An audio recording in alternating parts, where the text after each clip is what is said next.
मित्रांनो, हा व्हिडिओ रात्रीची ड्रायव्हिंग असो किंवा दिवसाची ड्रायव्हिंग असो, जर आपण सिंगल वे म्हणजेच टू वे ट्रॅफिक चालणाऱ्या रोडवर म्हणजे सिंगल रोडवर आपण आहोत, एक लेन जाण्यासाठी आणि एक लेन येण्यासाठी आहे. तर अशा रोडवरती हे बघा, ह्या भाऊंनी किती आपल्या लेनमध्ये येऊन ओव्हरटेक केलं तर करू द्या, पण त्यांनी लगेच गाडी त्या साईडला घेतली नाही, सरळच गाडी काढून घेण्याचा प्रयत्न केला. अशा याच्यामध्ये समोरचा ड्रायव्हर हा चुकू शकतो का, तर त्यांना ओव्हरटेक केल्यानंतर आपल्याच लाईनमध्ये लवकर जायचं असतं, पण त्यांनी तसं न करता सरळच समोर आले.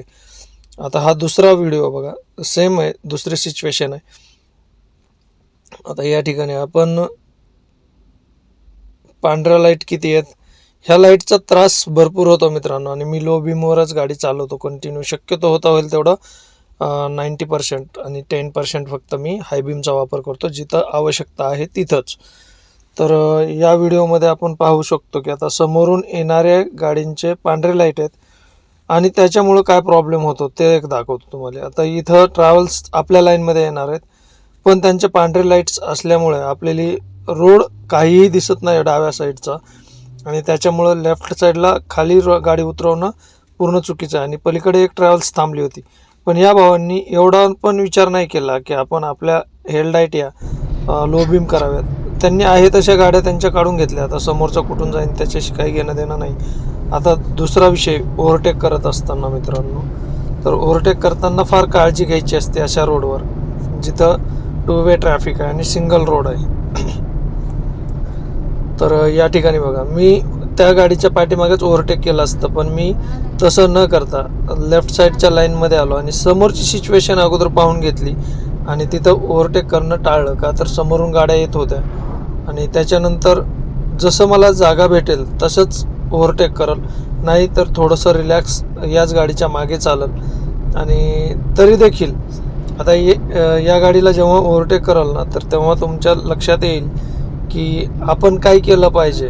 तर दिवसा ह्या गोष्टी करू शकतो आपण थोड्याशा लेके, पण तिथं मी शक्यतो तसा चान्स कधी घेत नाही आहे.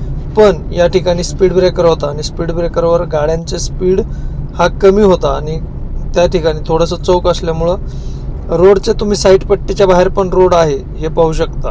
पण हे रात्रीच्या वेळी चुकूनही असं करू नका, का तर साईड पट्टीच्या बाहेर पण थोडासा रोड आहे आणि करा ओव्हरटेक, असं कधीही करू नका. आता या ठिकाणी बघा, मी या ठिकाणी ओव्हरटेकला गाडी घेतली आणि ओव्हरटेक करण्यासाठी जेव्हा पुढे गेलो तेव्हा समोरून येणाऱ्या पिकअपवाल्या दादांनी बघा, आहे त्या वेगामध्ये आणि आहे त्याच सिच्युएशनमध्ये सरळ गाडी घेऊन गेले.